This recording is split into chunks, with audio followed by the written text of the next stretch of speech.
Financial Planner. Follow us on YouTube. Marc Ward, a founding partner of MetalZoom Energy. Marc, thank you so much for joining us today. Hey, Elijah. Thanks for having me on. Appreciate it. All right. Now, I'd first like to discuss market manipulation, because MetalZoom Energy is trying to disrupt the system, you say. And right now, what you want to do first is educate the investing public about market manipulation.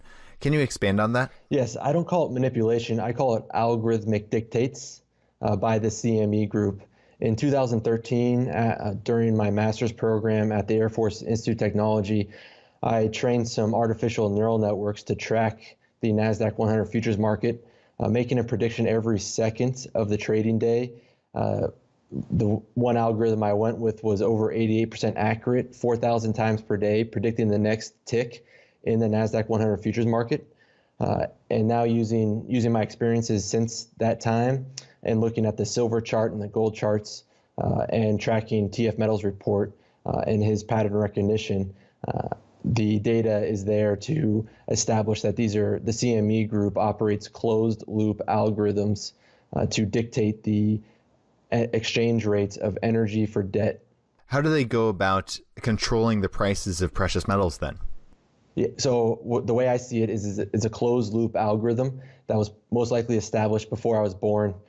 And the algorithm announces the prices continuously throughout the day across all, various algorithms across all futures markets.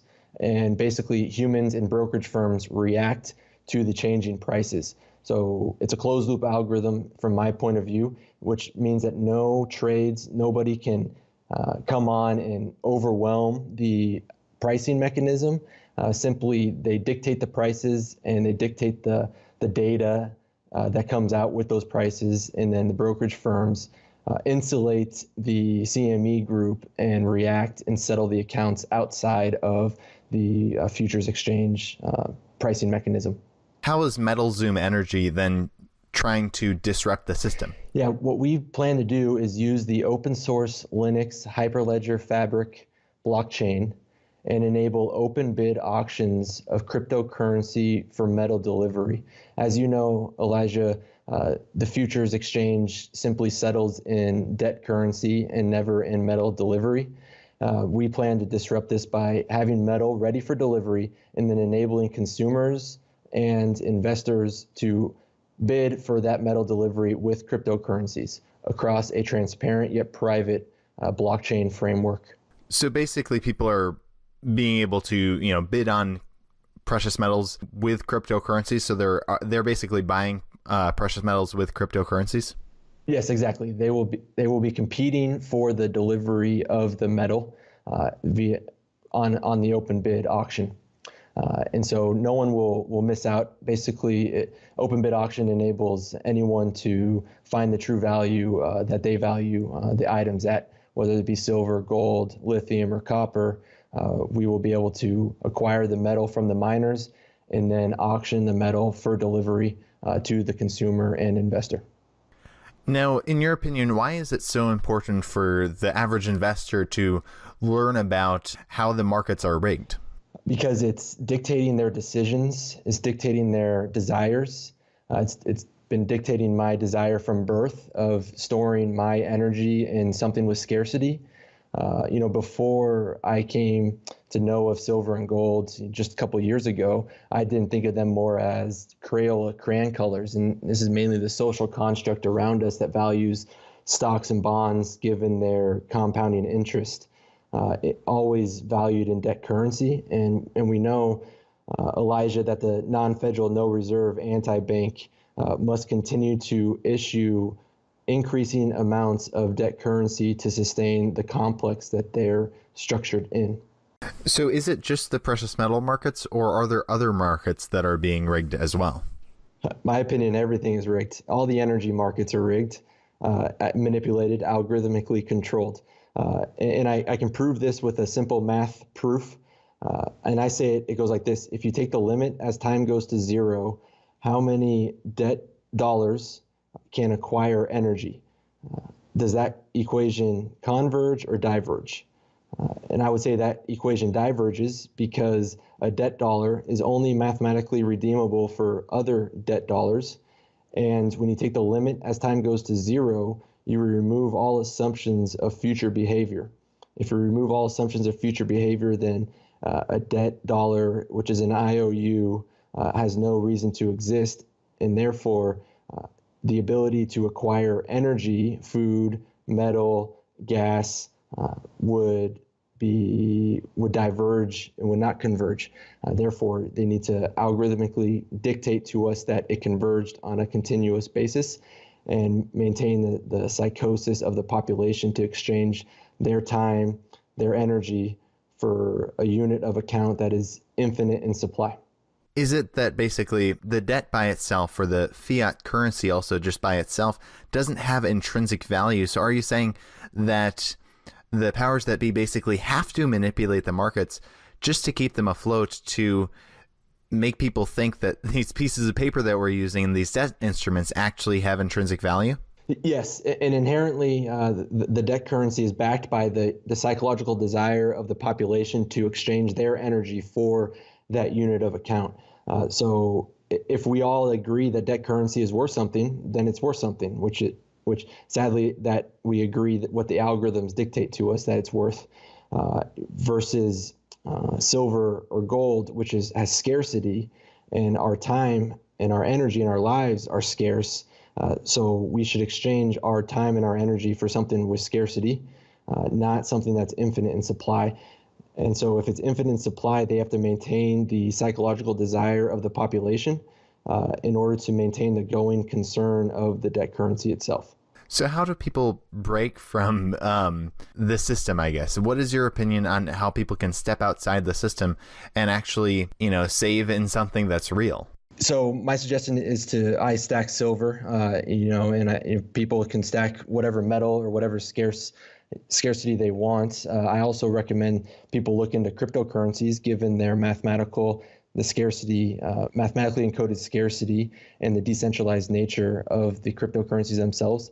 Now, of course, just like any metal, any cryptocurrency is based upon the psychological desire of the population to obtain that unit of account. Therefore, people need to be educated about the utility that any cryptocurrency or any metal provides to the human network. And unfortunately, right now, there is no education, there is no truthful knowledge being spread about both metals and cryptocurrency. It's mainly just fear, uncertainty, and doubt, which maintains the debt pricing of all energy, which is a mathematical fallacy, in my opinion, and proven with the math proof. Now, I see how gold and silver can be a store of value because, they are scarce and there's only so much of them. But with cryptocurrencies, I've kind of heard the argument, well, with individual cryptocurrencies, there's a limited supply, but they can just keep making more and more and different kinds of cryptocurrencies. So in your opinion, why do cryptocurrencies still have that same kind of scarcity that gold and silver do? Yeah, well, it's based upon so yes, cryptocurrencies are open source, and there can be countably infinite number of cryptocurrencies. From my point of view, the value of any one is dependent upon the population that desires that cryptocurrency, and therefore the energy that population brings that cryptocurrency, and their desire to exchange and acquire that unit of account. However, I do not believe we should be pricing cryptocurrencies in debt currency, because debt currency is mathematically infinite in supply and growing at increasing rates, which is diametrically opposed to metals and any one particular cryptocurrency. And therefore, individuals need to study hard the utility that a cryptocurrency brings to the table. And really, there are no rules in the game of life. And so people have to take it upon themselves to determine how they want to store their excess energy, and then educate, maybe support that cryptocurrency or that metal, and then bring other people into that camp, or diversify across a number of cryptocurrencies and a number of metals. And so I don't have one answer, but what our solution will provide is a way for metals to find their true value to the human network in a scarcity for scarcity and energy for energy exchange versus an algorithmically controlled, algorithmically dictated debt currency for energy exchange rate. Now, if, all the markets are rigged, are cryptocurrencies not rigged? I believe, and I think I have the data supporting that GDAX controls the price of Bitcoin and probably the price of like. So yes, I think the exchanges that conduct debt currency for cryptocurrency exchanges such as GDAX and others, they are controlling the price of Bitcoin, and because it's mathematical fallacy to price a cryptocurrency in debt currency. So therefore it needs to be dictated to humans. And little interesting tidbit that I came across during my studies is, I don't know if you've heard of gematria, Elijah? I actually haven't. Tell me more about that. So gematria is, if you Googled it, Wikipedia would tell you it's a Jewish Kabbalistic method of turning letters into numbers and then summing across the numbers, and then any phrases or names with the same gematria values would be related to each other. And if you think about it this way, as a data scientist, I deal in math and numbers, and our brains don't pick up letters, our brains pick up numbers and frequencies. And therefore, as we look at letters, our brains and our minds pick up the numbers behind that, and therefore we're kind of, things that are related, similar to each other in gematria could be in our brains related to each other without us subconsciously, without us realizing it. And so if you go look at the gematria of Bitcoin, it has the same gematria as money. And so I do not take that as a coincidence that gematria of Bitcoin equals the gematria of money. And given that I don't know Satoshi Nakamoto and that the FBI owns probably over 150,000 Bitcoin and who knows how many more, I prefer not to store my excess energy in that cryptocurrency itself. And I look for it. And in reality, Bitcoin is the Model T of cryptocurrencies. And there are faster private cryptocurrencies that exist today because the Bitcoin core technology was taken and implemented and modified and improved upon to bring about greater utility and various different algorithms to encoded scarcity. And so I look for utilities such as speed and privacy amongst cryptocurrencies. And this is the reason why MetalZoom Energy does not accept Bitcoin for anything for our crypto capital raise. Now, if people want, essentially, when we get to the exchange, if people want Bitcoin at that point, I'm not going to dictate that they cannot accept Bitcoin because it should be a choice. But on our crypto metal exchange, we will not be dealing in debt currency digits, and instead let choice of the miners and the owners of the metal decide on what cryptocurrency they want. And then on our platform, we will help exchange between cryptocurrencies and whatnot. But the fact that I didn't know about gematria, I went to Phillips Academy Andover. I graduated from the Air Force Academy. I would arguably have gone to the best schooling that our country has to offer for our generation. And the things that they taught me, I didn't learn. The things I'm saying right now, I didn't learn through them teaching me. Basically, they taught me that compounding interest was the best way to store my energy in an infinite supply unit. And I was trained and groomed essentially from birth to support the debt dollar complex with my time, my energy, and my desire. And I think that's a fallacy, and I think it's fictitious. And I would turn around and tell everyone younger than me that they are also being groomed to give up their lives, their energy, to a complex that really just wants to psychologically manipulate them and their desires. And I know of that because as a data scientist, that's what we used to do essentially, is try to put images and put phrases in front of people to get them to act. And that is what the CME group does on a continuous basis by algorithmically dictating the exchange rates of debt currency for energy. And then anybody who cites the CME group as a fact or as the way things are, they are a part of the problem and not offering a solution. And if we look at debt currency as pulling forward future energy to consume today, and basically we create energy IOUs, and we hope that these non-federal no reserve notes can acquire energy in the future, and that's why we exchange our energy from today.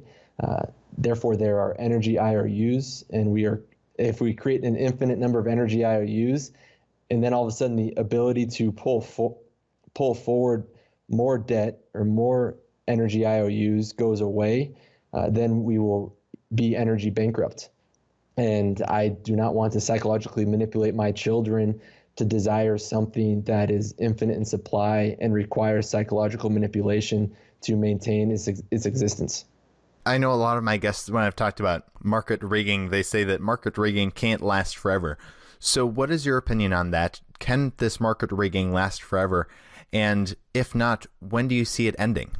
Yeah, I say absolutely not. It cannot last forever.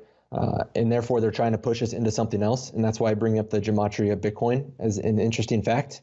And what I see happening is this: if you look at the 40-year silver charts, our psychological desire to price our time in silver has been stripped from the population, given the almost perfect cup and handle of it. And then what I see happening is that the algorithm will take silver up so fast that nobody will be able to acquire any silver with their time or with their energy or with their debt IOUs. And therefore, they'll have to look to something else. And obviously, Bitcoin is being proffered in that aspect, and the fact that these people with the microphone and the people with the ability to reach millions of others only ever talk about Bitcoin, and so it's just an interesting facts that line up to see that we have been under psychological manipulation for the longest time now, and to know that yes, the debt currency cannot last because it's going infinite. And, as we know I don't listen to the government that much, but, with this whole eliminating this fictitious debt ceiling, because the debt has to grow exponentially to maintain the debt, that they will try to push us into something else. And instead of letting them push us into something else, let's identify some solutions that enable individuals to choose what they want to go into, and then also educate the people about how they should make those choices for themselves and their families. And so I see that the debt currency going away, and basically it's all based upon psychological desire to obtain those digits, that unit of account. And so when so it can happen either way, right? The algorithms make it go away and people are forced into something else, or the psychological desire of the population turns off, and all of a sudden nobody pays back their debts anymore in debt currency units, and they refuse to deal in a fraudulent system that they grew up in, and that they were manipulated to desire the units in order to sustain the Ponzi scheme. And so those are the two ways I see it occurring, and I prefer the latter, and to provide a solution that will bring about the latter and educate people about the choices that are present in their lives and the choices that they make every day with their energy, and how to store their excess energy, of the different various forms of ways to store their excess energy. Because it doesn't matter to me how they store their excess energy, as long as they do not want me to manipulate my children to desire the unit of account that they use. All right. Well, Marc Ward, thank you so much for joining us today. Before we let you go, did you want to share with the viewers any last thoughts you had and where they can find you online? Yeah, so our website is metalzoom.energy. We started our crypto capital raise about a month ago. We are currently in our C2 bonus period. We have raised over 1,100 Litecoin and gold and silver in exchange for our Zoom coin contracts. Our Zoom coin contracts are energy delivery contracts, and our partnership will value our excess or energy production in Zoom coins, and then we work for a percentage of that energy produced, the net positive energy produced, that's kind of how we're setting up our partnership to be different than the current debt complex construct that's set up around us. And yeah, anyone can reach out to me. You can find us at metalzoom.energy, and we look forward to communicating our opinions and the data that I've collected that which proves statistically significant that the CME group conducts algorithmic closed loop algorithms to dictate the exchange rates of debt currency for energy. All right. Once again, Marc Ward, thank you so much for your time today. Thank you, Elijah.